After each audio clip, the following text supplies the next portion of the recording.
Iya. Iya.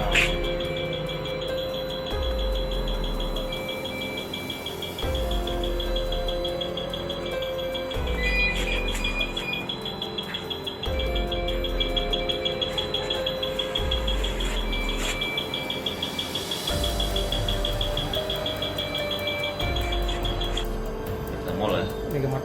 Megamat, ya kan. Di Megamat tersebut ada 4 ATM dari BCA, Bank Sumsel, BRI sama BNI, ya kan.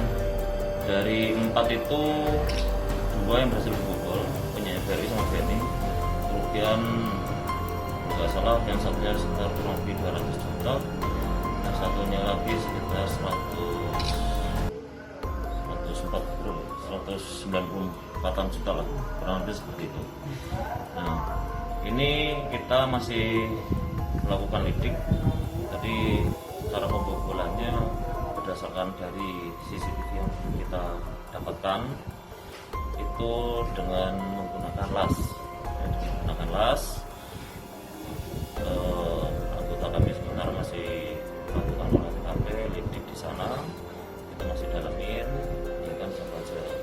Memang di situ tadi kita sampaikan ada penjaga, ya, ada penjaga yang biasanya standby di situ.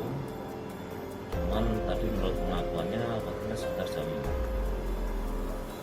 jam 2-an itu bersangkutan pulang.